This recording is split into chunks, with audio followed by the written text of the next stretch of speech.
Watch out, watch out, watch out, watch out! Oh my God! KO in midair!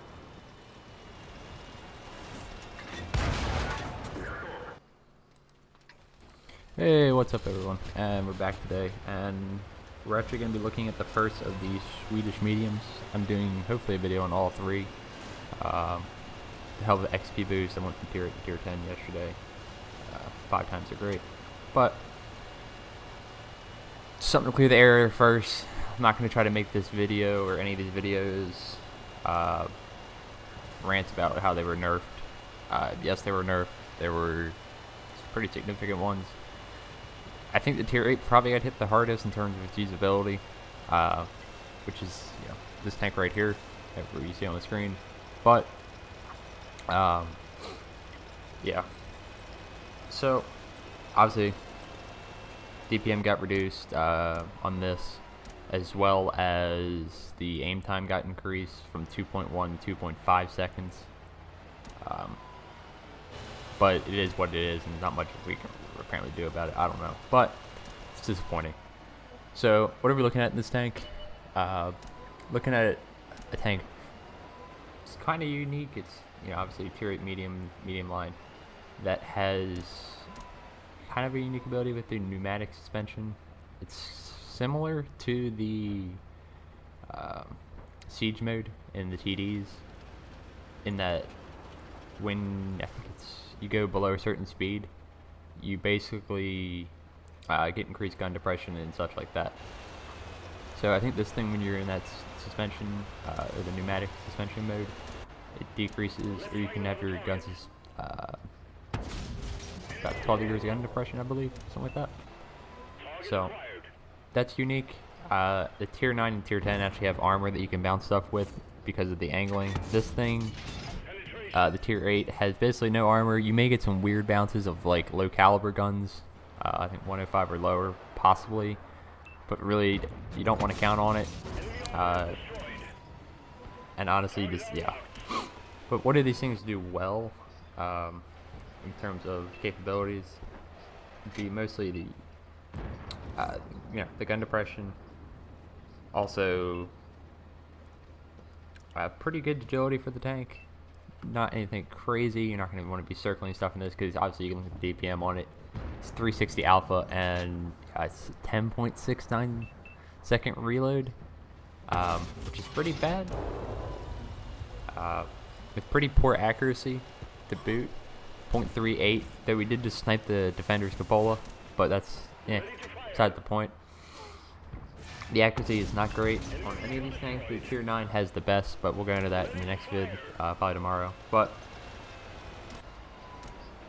the alpha damage on this gun, it's 105 by the way, with 217 millimeters of pen, with 253 millimeters on the premium APCR, which the base pen is good, and it's not bad for tier 8.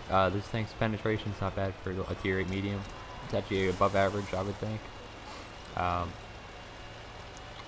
However, it also has semi-meaty alpha, but the stuff like the Dragon, Type 59 version 2 or whatever, King Dragon, it's not the highest for sure. Those things have 390 alpha, but it is a little beefy at least, so you do have a little bit of opportunity to trade. But I don't recommend that.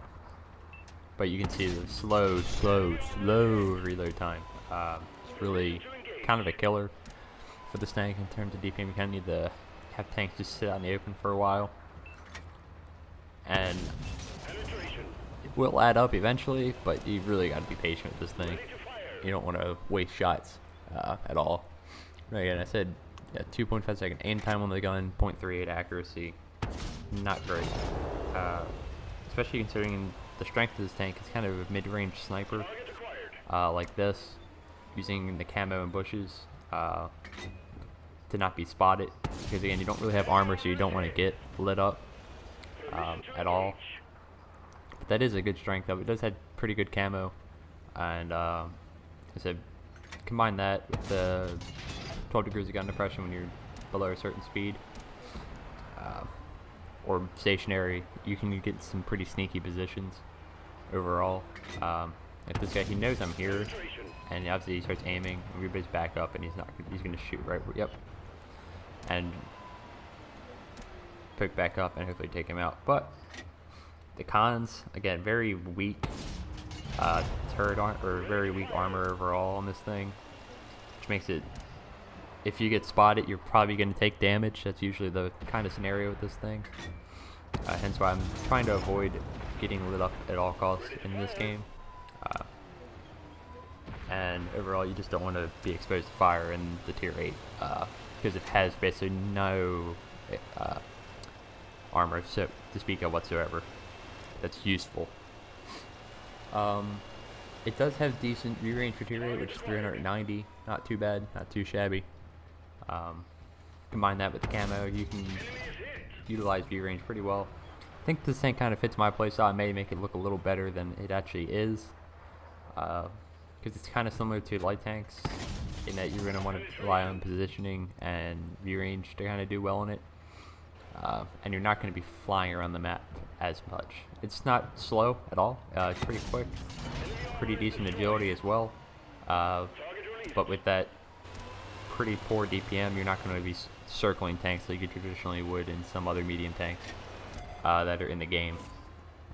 But yeah, again, this thing only gets like 40 rounds of ammo with 2 forms of APCR, the standard and then the premium variants.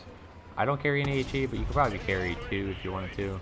The HE gets 53mm pen, 460 alpha, which isn't too bad. You can easily take a few if you want to. Especially considering the low DPM, you're probably not going to burn through ammo too quickly in this thing. But again, it's only 40 rounds, so kind of bear in mind with that.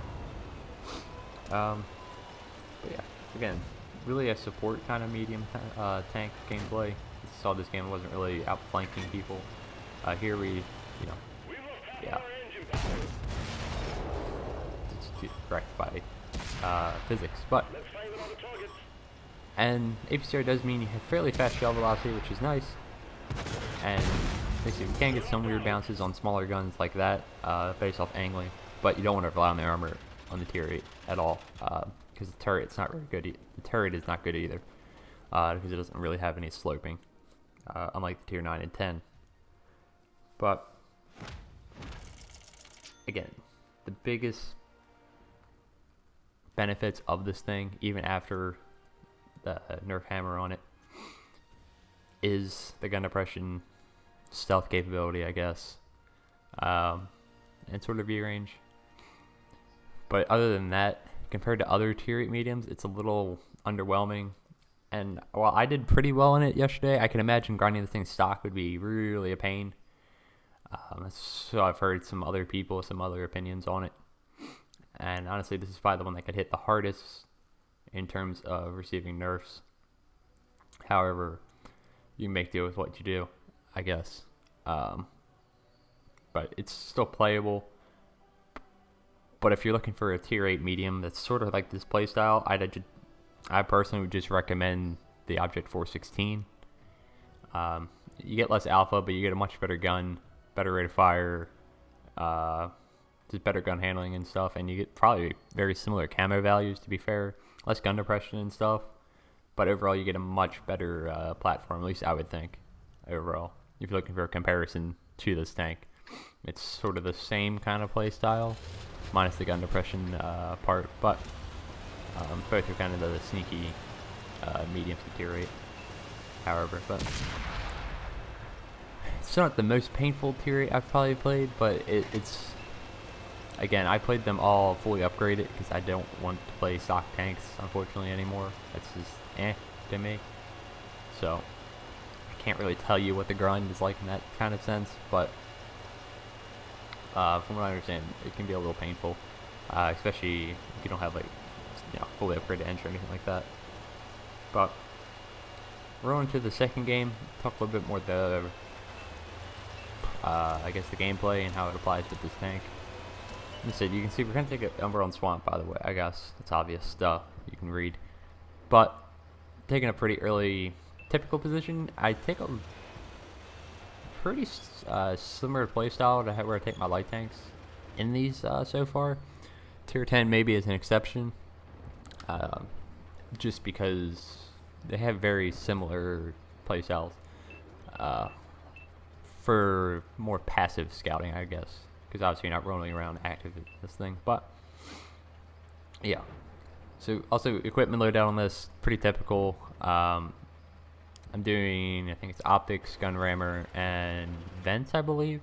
I didn't do vert sabs just because, again, I'm not going to be on the move firing in this thing, because once you start moving, just the aim, the reticle bloom is pretty big, and I really don't see a purpose in that. I mean, maybe somebody else thinks that's a good idea, I don't know, but I don't, so I just kind of went and got away from that. Another thing to kind of take note in this tank is that it only weighs 22 tons, and you're very capable of being rammed, so don't ram anything in this thing particularly, or try to avoid stuff that is going to easily just run into you, like E50s, 50Bs, machines, something like that. Don't get touched. You'll probably take a lot of hit points in return. But you see with 360 Alpha, you can roll pretty high there. That was a 407 damage roll. Not too shabby, not the best, but you know, we make it work. This game's a little weird because they've pushed around the other side, and I can't really brawl up in the corner, so we're kind of relegated to this little tiny corner here. I'm trying to look for blind shots, hence the square map. I've just seen if the red mediums had pushed up and around the corner, maybe I could have guessed where they're at and shot, but there's nothing there. So just trying to get a flow and idea of the battle, and now we spot the AT-7 out in the open. However, this is a pretty chancy shot, just because of the .38 accuracy is pretty poor. But again, there we go. There's a good view range, and we pick up the spot on the IKEA and get nearly 600 assisted off that. But you see, even at 380 meters, we're really struggling to pen or even hit the AT-7's cupola weak spot. I've loaded the premium APCR just to really help us out a little bit, and we still miss. That's what, 3 shots, 3 misses for 1 and a bounce. So, overall, not a great gun for this type of engagement. It's kind of weird. It's better for against tanks that are squishy, or they give you a broadside like that, and it makes it a lot easier. But penning or aiming for those weak spots is kind of rough. Not gonna lie. And we go for it again, and we definitely hit the cupola blind because logic. But you can see the really good camo here. 360 meters, maybe we get spotted shooting this guy. Yeah, we do. Because again, he has good view range as well. But that is the thing. Got to be kind of sneaky with this tank. It's not a traditional medium. You're not going to be running around all crazy, flanking and, you know, circling tanks. This is not the case. You're going to have to play a more kind of passive secondary role, like I said, passive sniper, and like this, and just slowly chip away at the tanks. And that's why we're over here shooting in the rear in the STRV-81 at what, a Centurion variant. There's a lot of those around. And you put another one into him before we run away, because we know we have no support and we can't really brawl. I don't want to brawl. That's not really the intended purpose of this tank at all. But we do use the not excellent, but really good mobility to relocate. And honestly, I prefer this tank line. I've played the UDES recently, the tier TD, because I was bored, and I much prefer having this thing, just for the added benefit of the turret. It makes it a little more flexible on the maps that we have. Playing the UDES was like hitting my head against the wall on most of the maps that we have on console. And here we see they go into the pneumatic mode and trying to get a shot into the Minuteman. Go for the upper plate because it has no spaced armor. Yeah. So again, just trying to make use of the ridgelines here. And the gun depression. And we're able to somehow track him as well. I'm not really sure how that happens, but we're kind of alone over here, but they're still paying attention to the tanks in the middle. We're very much not winning this game at all, but we're going to try to pull it back here. As long as we can keep them coming at us one at a time and picking them off, at least putting some shots into them at longer range.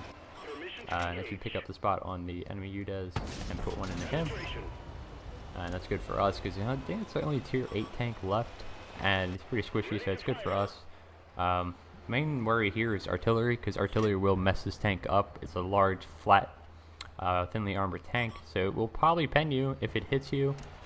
So that's kind of an issue to keep in mind. You don't really have any armor to speak of. He easily pens us, even with the ridgeline kind of helping us, but we're able to get a nice snapshot into him as well. As our VK takes out the Bison, so there was another tier 8, which is good for us. And right now we're just trying to spot these platoon T-34-85s. I see the one behind me. We tried to snapshot the other one. That one unfortunately misses. That would have been nice to kill him at range while we had the opportunity. I'd rather kill his buddy because he's a one-shot for us 99% of the time, versus this guy's going to take 2 shots to kill more than likely. So I'd rather go after the one with 307 health and not let them gang up like that. So make the decision, go after him, and just using the excellent agility and mobility of this thing, we're just going to run circles around, hopefully utilizing our gun depression versus his lack of gun depression in the T-34-85 to get shots into him before he can even get his gun fully traversed down onto us. But then at this point I'm just like, screw it, I have 900 hit points, I'm a tier 8, regardless of how squishy my tank is. I should still just out DP him as long as you don't get anything like a fire. Again, the engine is in the front of this tank, so that can be an issue. I had that happen a couple times while I was playing this and some of the other ones. So you don't really want to take shots frontally in this thing. Unfortunately, that can happen. You will lose your engine. I've had that happen a couple times. And we just pull up and 360 alpha, we are able to kill him. We don't get a low roll, thankfully. So, finished that engagement pretty well there. Able to take on 2 tier 6s pretty easily. As we should. We're in a tier 8 tank, regardless of how much armor or what we have. We're still able to deal with that situation pretty handily. So, that's nice. Good game. And now all it's left is to finish off the enemy artillery. So, what do I think of this tank? I think it's okay. I don't think it's anything to write home about. It's not great. It's definitely a tank that I think I make look better than it actually is. I said this before, and I said it on stream a couple times, is that, yeah, it probably fits my playstyle with light tanks and such pretty well. That's why I can do I can produce fairly consistent results in it versus maybe some others. But I feel like more or less some of the more average players may struggle in this thing, especially some of the map rotations. Playing this thing in like a tier 10 game on Berlin, yeah, it's gonna be rough. That's just gonna be honest. Like Abbey, Mines, so it can be rough maps. I was lucky enough to get some pretty good matchmaking yesterday while playing this. I didn't have too many of those scenarios kind of pop up, so kind of keep that in mind. This tank is possibly making it look better than it actually is, and take that gameplay with a pinch of salt. And honestly, after playing all of them yesterday, this is probably my least favorite one, just because of the aim time and the gun. It just takes forever to reload at over 10.69 seconds or whatever it is. But yeah, so an okay tank. It's alright, not going to be a keeper, I don't foresee, but yeah. Hopefully you guys enjoyed, got an idea of what the tank's like, and I will hopefully catch you next time. See ya.